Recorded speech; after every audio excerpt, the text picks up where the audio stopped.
We would at 2 microphone at 2. We would, of course, we seem to be slightly snake bit. Sorry. And the home of the brave.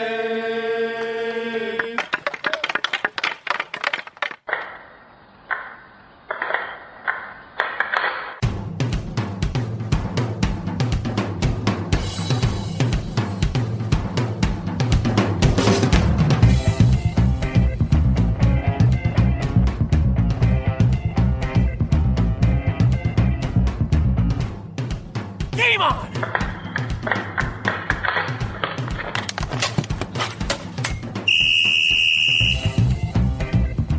Welcome to episode 83 of the Hit the Deck podcast, where we talk deck hockey, street hockey, ball hockey. It's hockey in sneakers. And another week has come and gone, and in that week it has gotten very, very white here in our parts. I can't really say that because it was snowing when we last recorded, but it has stayed white because we had a deep freeze over the last weekend, so the snow is only starting to melt away. So no deck hockey for us in the interim, which is sad. But hope is on the horizon because the weather is supposed to warm up and we're supposed to get some rain. So, knock on wood, we'll see what happens. How are you, James? I'm doing okay, but you basically just summarized the torment I've been going through because, yes, not only have we not been able to play deck hockey, but the Rangers and the Islanders have been on a bye week all week, so I don't know what to do with myself. Well, you do have the NHL Network, so there's that. Yeah, which is nice, but, I'm like you. I'm loyal to my team. No, I know. They announced the All-Star rosters this week. Well, that's true. Okay. I didn't really look at them. I think Henrik Lundqvist is on the team. Yeah, honestly, I'm a bad hockey fan. I didn't even pay much attention, but I think I saw his picture somewhere. So I'm hopeful. I mean, he deserves it. Yeah, absolutely. Well, yeah, that's a whole other story though. But how have you been actually? I've been okay, thank you. I'm doing a quick mental, or maybe not so quick, mental rewind of my last week to see if there was anything interesting or noteworthy. Not really. I opened up those goalie pads. They did come the last Friday. They came, I took them out. They are very well used as advertised, but I mean, they look to be in decent condition. They're very dirty from, 14 years or almost 14 years of pucks hitting them. But otherwise, a few rips and tears. They're in decent condition. And I started the video for that. And we'll see what happens. Hopefully it'll be an interesting project that will bear fruit. But that's not for probably a couple months at least. So I have some time on that. But yeah, otherwise, not a lot. Not a lot has happened to me in the past week, which, I guess in a lot of ways, no news is good news. So here we are. All right. But we do have a good podcast for you. Here's hoping. Your lips to God's ears. Yeah, since we were trapped indoors all week, we worked on the podcast. So well, you worked on the podcast. I read it and said, good job. Yeah, I mean, well, we always get into this every week, but you're the one that uploaded and edited everything to put the previous podcast up. So thank you for that. That doesn't count. No, because what's the point of that? I mean, that's the only way that people listen to it or hear it. All right, let's move on before people turn it off. Okay. All right. Let's jump right into our starting lineup. All right. So for tonight's starting lineup in goal, as ever, I am number 35, your American Rhino, Gary McComiskey, and of course my illustrious co-host. On defense, number 4, I'm James Sajazi. Yes, sir. Yes, sir. Okay. So, what to talk about? This is just a quick sidebar. I know we've talked about this in the past podcasts, but since it is kind of getting cold. It's getting warmer for us right now, but it is going to get cold again after it gets warmer. So I want to ask you like a flash poll question here, and just set the snow aside. Snow is not a factor. Let's say it's just cold. There's no white stuff. There's no other reason that we can't play. It's just cold. So would you still want to play in the close to zero temperatures, or is there a point where it's too cold for you to want to go out and put on the shin guards and what have you? Yeah, it's funny you should say that because I think the only time I went out for the entire weekend of the sub-freezing temperature that we were having here in New York was just to go to mass. And Mm-hmm. I still stay at the old parish where my parents are, so I have to get out and drive. It's a ways away, Right. but in the emergency situation, I have a church that's 2 or 3 blocks away from where I live. Sure. And I just walked out to go to mass there, and that's exactly what I thought of. As a matter of fact, was I think this is too cold for me to play deck hockey in. I had a ski mask on. I had the full, I'm You not weren't built planning on robbing the church, were you? No, I was not. Okay. I made sure I took the right. ski mask off before I walked in. And everything. Give me all your hosts. It's a bright orange one too, so hopefully Very I'm not going to be inconspicuous. sneaking up. Yeah. Yeah, exactly.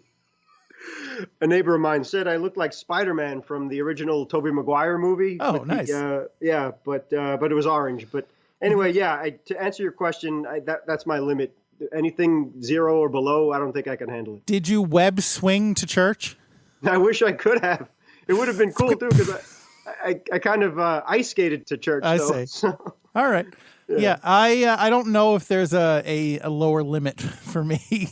I haven't found one yet, but I acknowledge that as a goalie, I'm much more well garbed than your average player. I have a few more layers, so that probably helps. It helps me be fearless. Well, that's the other thing too I was concerned about is that if it gets too cold, I mean, hockey sticks are probably going to break a little bit more. They can't flex as well as they can, and so on and so forth. But I probably wouldn't even try to block a shot. I'd be too busy trying to, well, I'd be completely useless then. My only concern from my standpoint is that since I wouldn't be moving around as much as everybody else, that just standing in place might eventually get to me. But I always, just as a rule, I prefer the cold to the hot. So, that's just me. Understandably so. If it were that cold and it wasn't windy, I think I'd be game. I'd at least give it a try. Mm-hmm. But that would take all of the tips that we gave a few years ago, actually now, in our cold weather gear stuff. And really, I probably look like the Stay Puft Marshmallow Man, but that would probably be good to block shots with, actually. Yeah, honestly, my only real experience with that is from the Sega Master System Ghostbusters game. Uh-huh. And I always had problems getting into the building that the Stay Puft Marshmallow Man was guarding, which, if you're not familiar, basically at the end of the game, the Ghostbusters drive up to the building, and the Stay Puft Marshmallow Man is not walking down the streets of New York wreaking havoc. He is just bouncing back and forth in front of the doorway.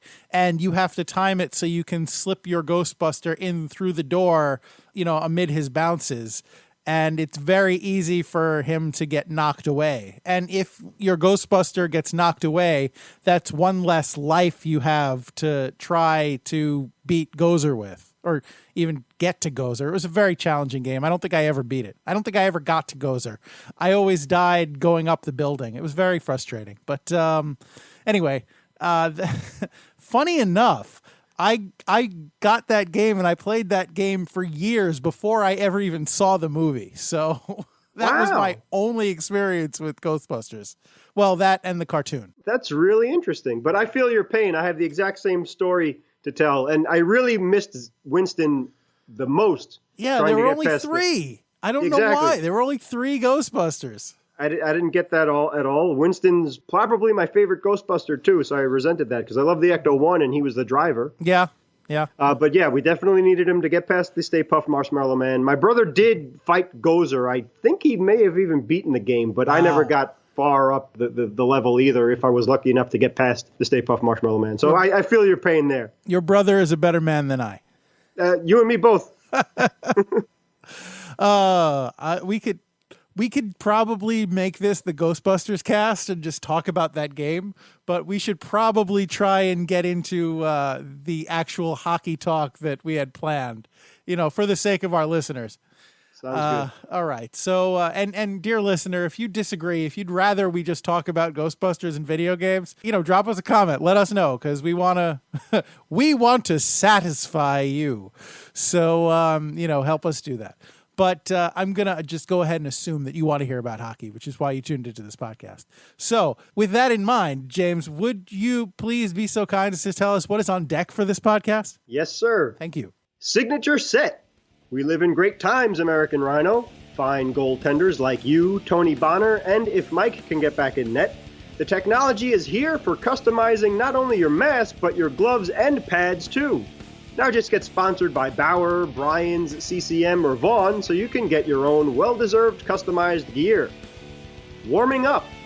We're in the dead of winter in our part of the globe, so it's extra important to properly warm up before playing outdoor deck hockey. American Rhino, here's another fascinating topic for you and your fellow goalies out there. An article posted on NHL.com by Kevin Woodley tells of most unique ways that some of the best in the business get their heads in the game. And need a goalie? There's an app for that. To complete the netminder hat trick, the American Rhino and I will tell you about an app called Goalie Up. And that's what's on deck. Thank you, James. You're very welcome, sir. All right. So, I appreciate all of that. And I know that, goalies have a warm place in your heart. So I appreciate, I guess, the theme this week. So that's, it's from a goalie. I appreciate the, consistency, I guess. Sure. It's about time, too. You guys deserve it. And goalies make the difference more than any other player out there. So we love you guys. We appreciate it. And gals. So here we go. It just happened to be a hat trick for the guys in net. All right. So what do we have to start? Yeah, it's pretty interesting. We mentioned this in the last podcast about Henrik Lundqvist's incredible gloves and pads for the Winter Classic. So that kind of just opened up the door to explore how they came about. Yeah, and it's pretty interesting. And as you were saying too, as you just got a new pair of pads, or as I've been describing them, a new old set of pads or a new used set of pads. Right. And we've said this in the past too, how great the NHL has been in technology and development, from the game itself and to the equipment. And this is just another great example of that. And Bauer is basically at the fore of it, with Henrik Lundqvist helping out as well. Sure. Bauer is, of course, a very popular, it's a popular hockey brand generally, but for goalies, it is a particularly good brand. My blocker is Bauer. No, my blocker is Tor. My glove is Bauer. My current glove, my old blocker is Bauer. Point being, I myself use a good amount of Bauer equipment. So sure, I respect that. Yeah, you really can't go wrong. The cool thing is that custom equipment for special events is nothing new in the NHL, but the technology that's evolved is, and the ability to digitally print almost anything that these goalies want onto their pads and gloves has allowed the designs to increase dramatically. There's really no limit. The possibilities are endless as long as they're tasteful, obviously, and the league approves. But it's amazing. And Gary was telling an interesting story last week, too.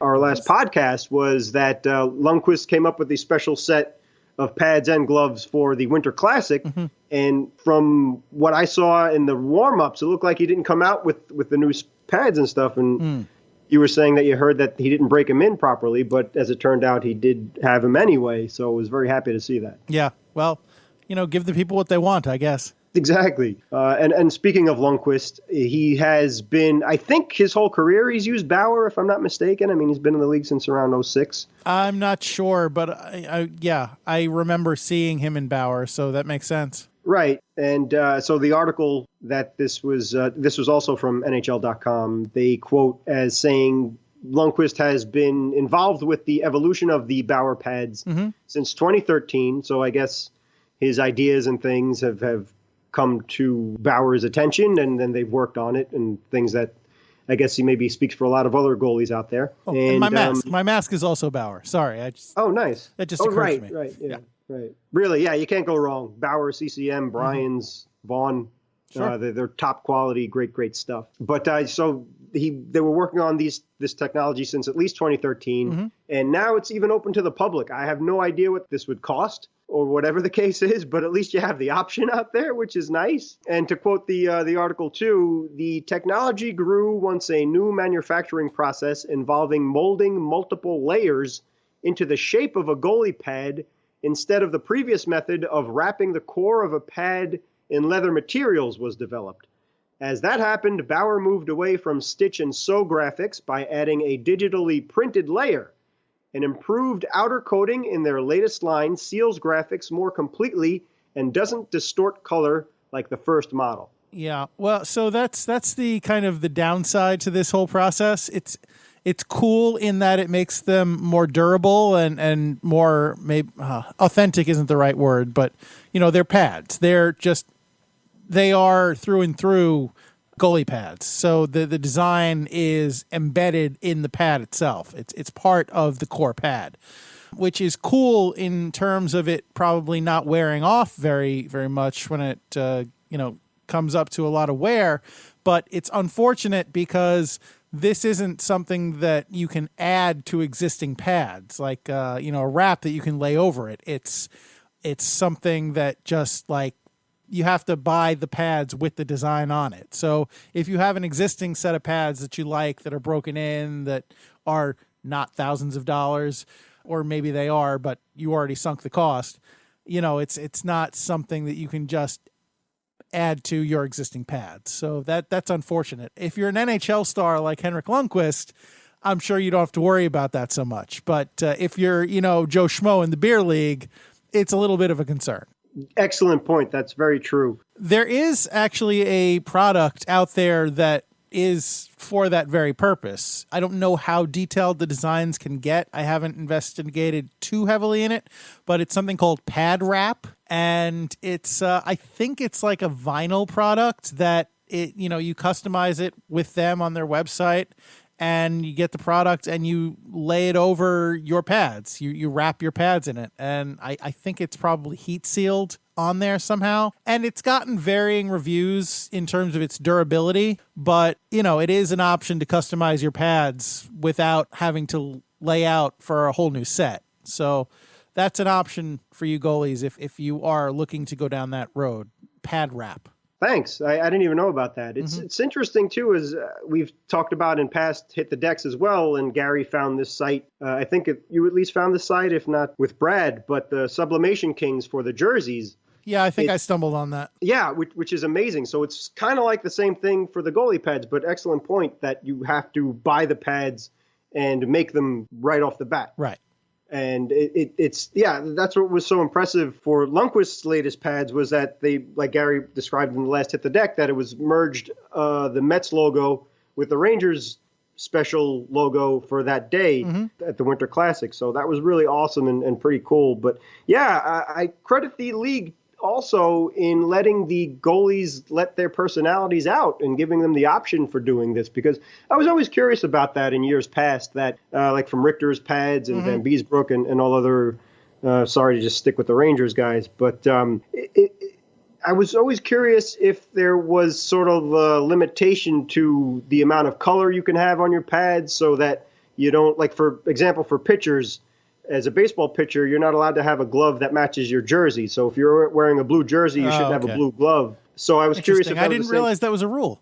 Yeah. Well, a lot of rules in baseball get, whatever. But anyway, that's so that the batter doesn't get fooled or isn't, it's not seen as an attempt to deceive the batter or the runner. Exactly right. Okay. That's 100% correct. So I was curious if that was kind of a similar thing with the hockey goalies, where like if you're wearing your away white jersey and you have all white pads, is that kind of an advantage for a goalie? So this is really cool that they let them run wild and do it, as we said, tastefully and legally with copyright infringements and whatever the case is. But it's awesome to see that not just the masks get the treatment, but all of the equipment.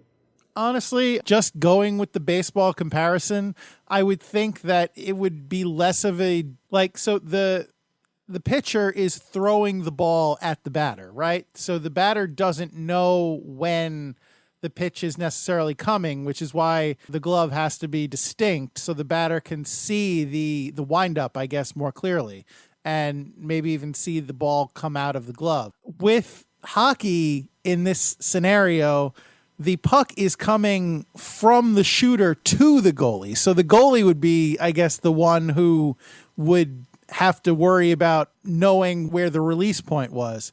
And in that case, the NHL allows black uniforms, the puck, uniforms that the puck can blend into. So I don't know that that's really a concern for them. Yeah, I can't think. I mean, I guess you could say that the netting with the white, the shooter would be at a disadvantage because the netting could potentially blend in with the pads. But I don't think I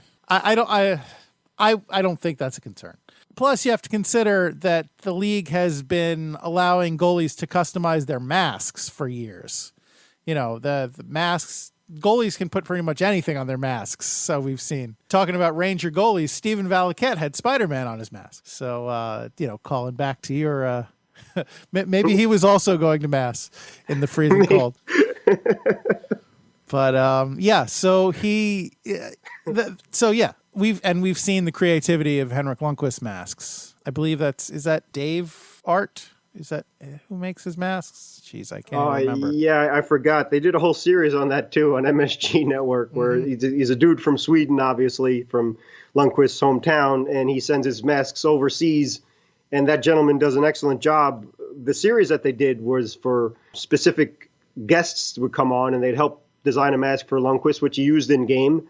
And then they auctioned off the masks too. One of them was with Michael J. Fox in Back to the Future.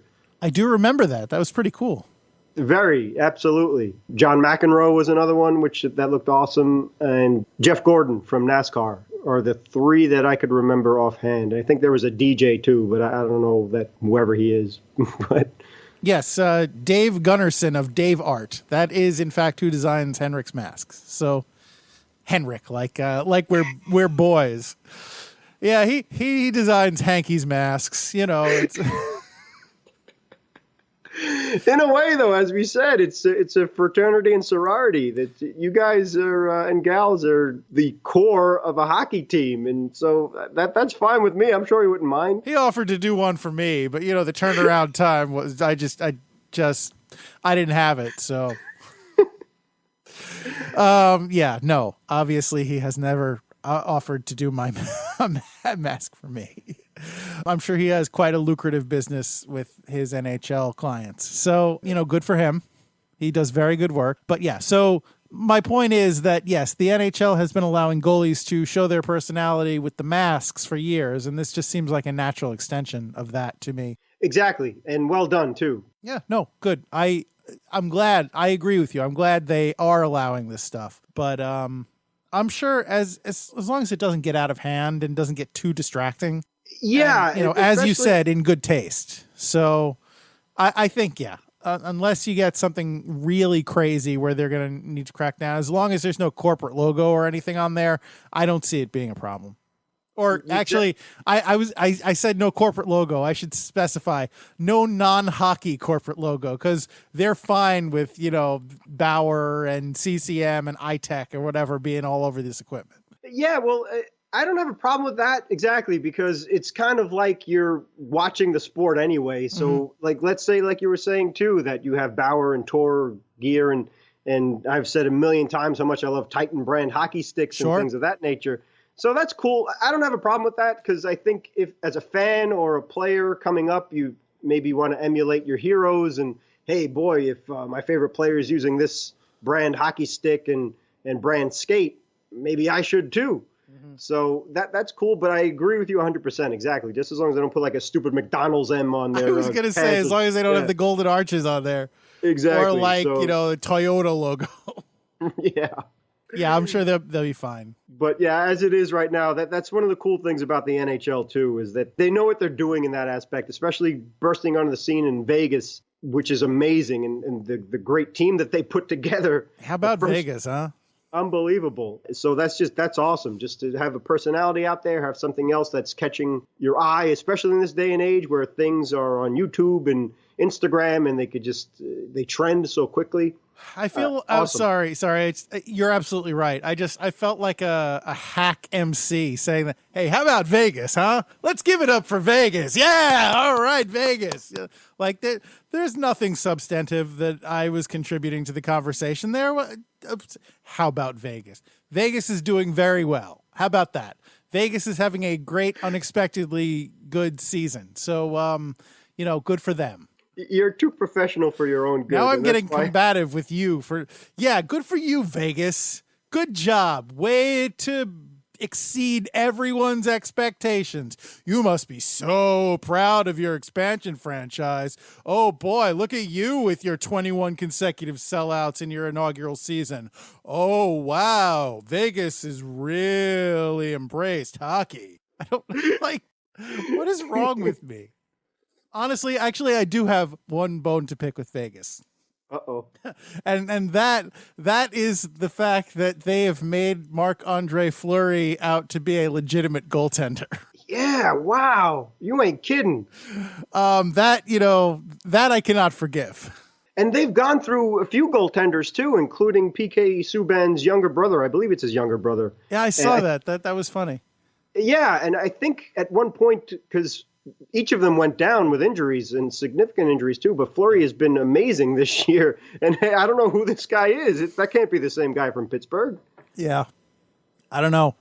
Oh, God bless. Maybe it's the weather. Who knows? But they're doing something right over there in the desert. Well, I guess Vegas is all about overcoming long odds. So, good for him.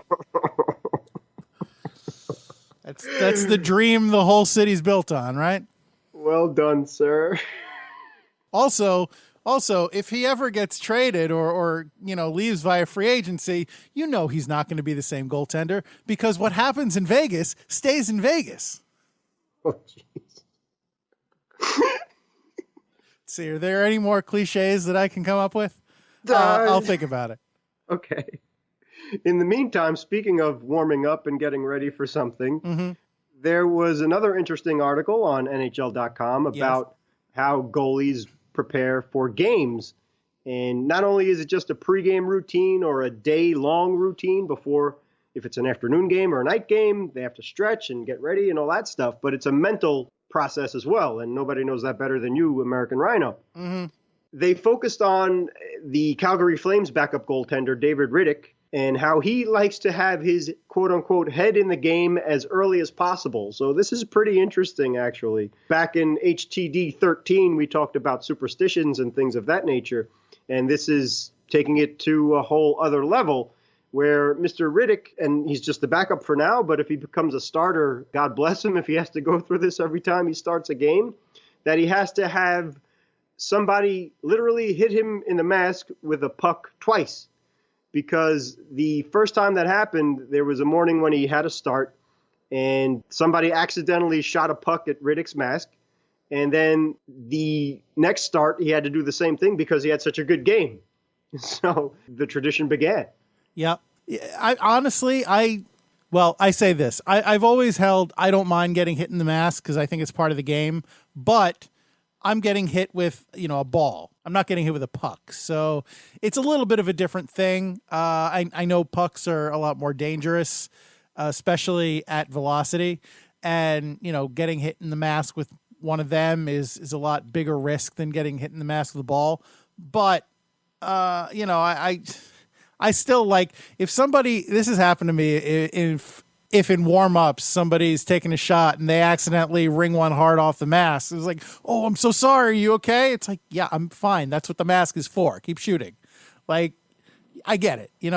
And I've even told you, James, that, I want you to try and just give me a smack sometimes in the mask to make sure that I'm woken up and my head's in the game. Because sometimes as a goalie, you don't really, I guess it's like, it's like the concept of tasting first blood. You don't really or sometimes a boxer can't really get his head in the bout until he gets hit or something like that.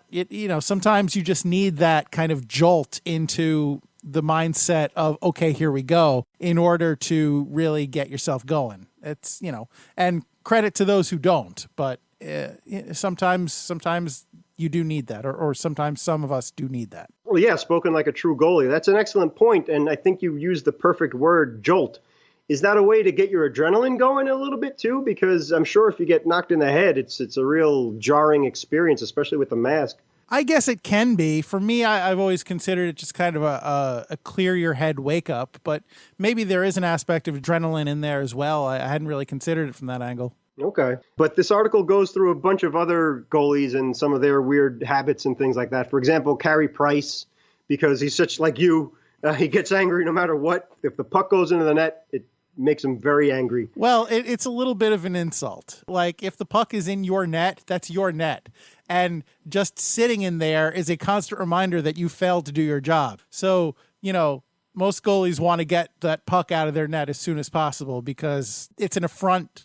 It being in there is an affront to them as a goalie. Okay, that's totally understandable, and I respect that. But Carey Price takes it to a whole other level where when he's doing warm-up shots, if somebody beats him, he stops what he's doing and he quickly clears the puck out of the net no matter what. I did see that. That was very funny. Yeah. So actually, I think my favorite story, though, from that list was Ron Hextall. So yes, please tell us about this. Marty Baron, former Rangers backup goalie, Marty Baron told this story. So Ron Hextall, who was known for being a very, let's say, passionate goalie in his heyday, he had a pregame ritual wherein he would have to touch the 4 face-off dots on his half of the ice, the 2 in the defensive zone and the 2 in the neutral zone, and then finish by touching the center face-off dot, like with his skates, like just, I guess, skating over them. So they were in a playoff game with Montreal, and Montreal had kind of noticed that he had this pregame ritual, so they decided, well, we're going to mess with him, because of course they would. So what they decided to do was, at the end of warm-ups, they decided to have a Montreal player just kind of stand on the center face-off dot. So Hextall, when he got there, he couldn't touch it. And he came over, and the player just kind of like whacked him with a stick. He's like, get out of here. And this led to a what you would call in baseball a bench clearing brawl between the Canadians and Quebec, who saw this going on and decided to stick up for their goalie. And so you can imagine both teams are throwing down, pushing and shoving and whatever at center ice. And here's Hextall just kind of trying to ease his way between all these fighting people, desperately trying to just touch the center ice dot. Yeah, we're funny that way. That's dedication too, and I love it. I don't fault either side, as a matter of fact, because exactly, you want to get an edge no matter what, especially in the playoffs. But when you see a weakness like that, you try and exploit it. But good for Hextall for sticking to his guns and his teammates for sticking up for him, and the same thing for Montreal. I was thinking about this when you sent me this article.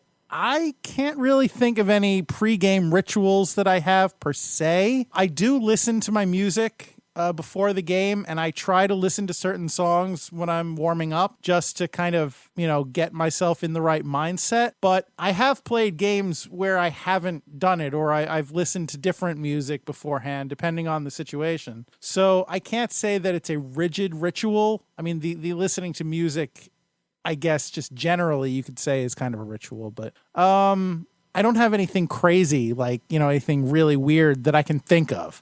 Maybe I do, and I just don't even notice that I do it because it's become, second nature to me, but I can't think of anything that I need to do before a game to get me, besides the music. I can't think of anything that I need to do. I mean, I do kind of have an order to the way I put on my gear, or my clothes and then my gear, but that's mostly that's just practicality more than anything.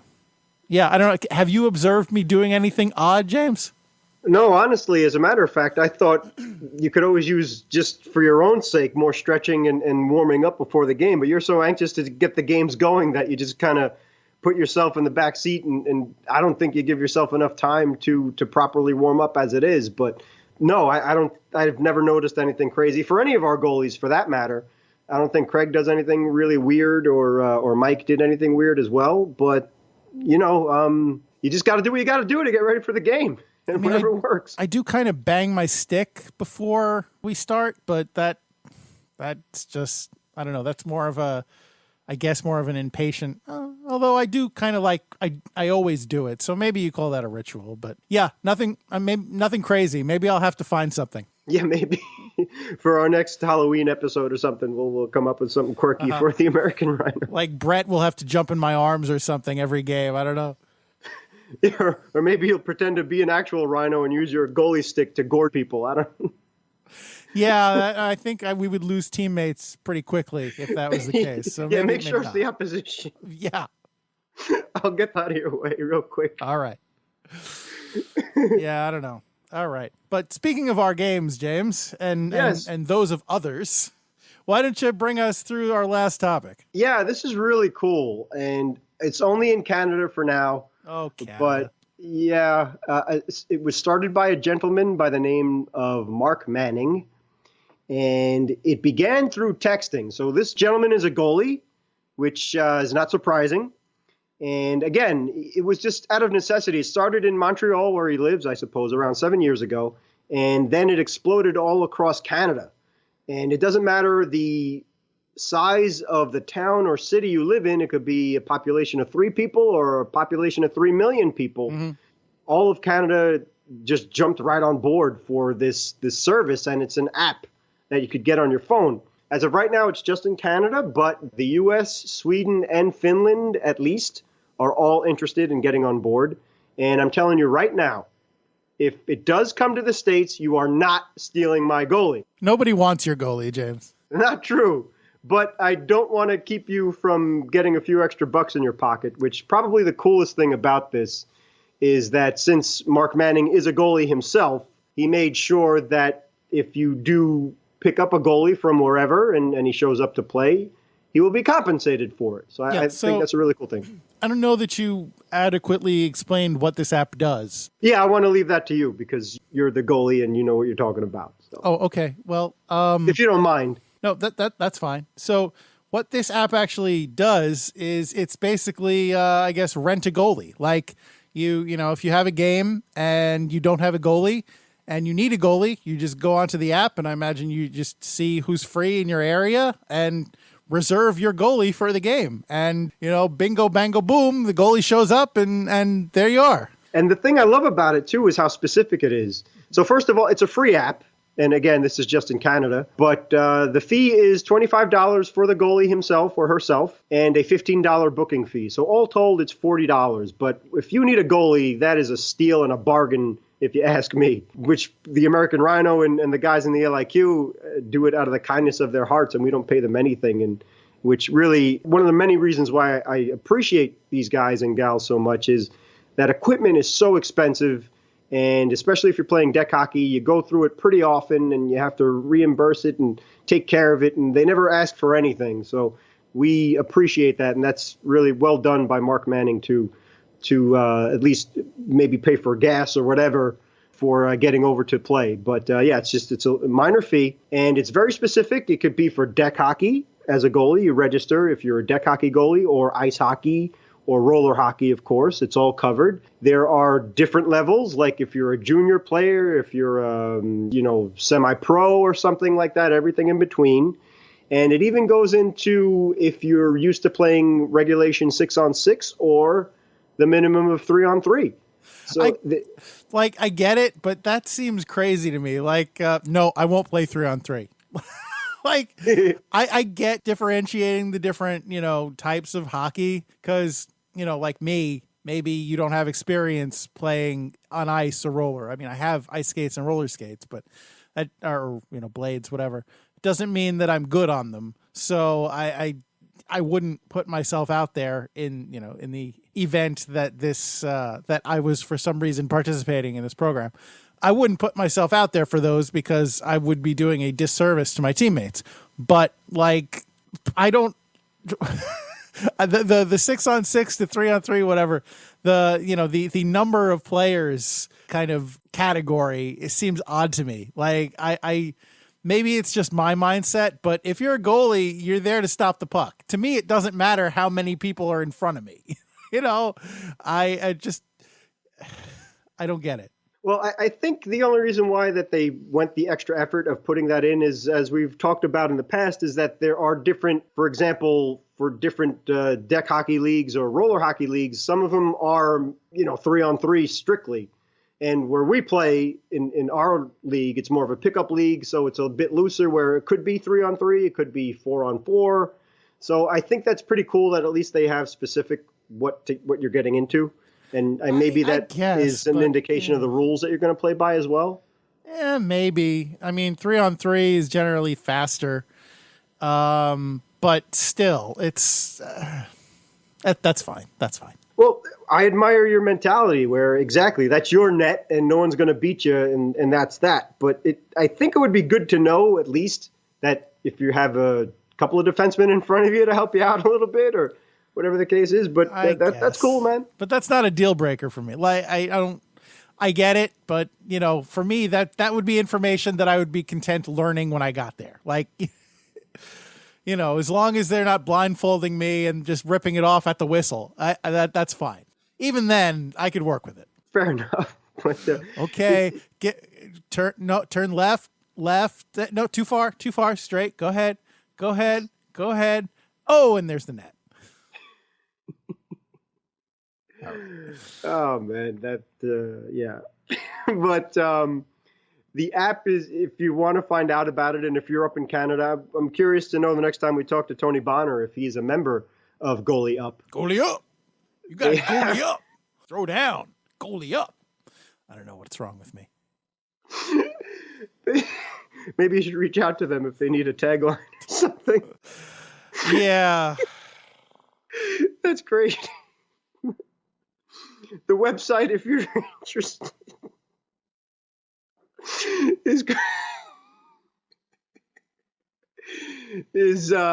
goalieup.com /EN. I don't know what the EN is, but I'm English, sure if you I Google, would think. Oh, okay. I imagine since it's what? Canada, they have an English site and a French site, I would think. So exactly. I'm guessing that's the English site. Another great save by another great goalie. Thank you very much, American Rhino. That's exactly right. Sure. So yeah, it's goalieup.com. So Goalie Up. All right. Yep. Thank you, James.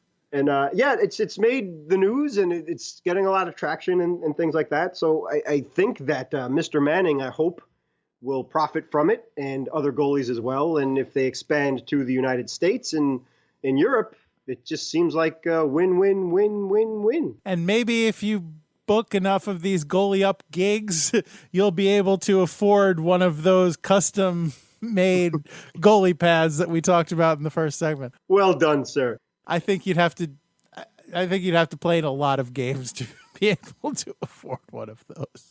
Well, as it is, Mr. Manning says that he's so busy playing and booking goalies that it's become a full-time job for him as it is. And again, this is just in Canada.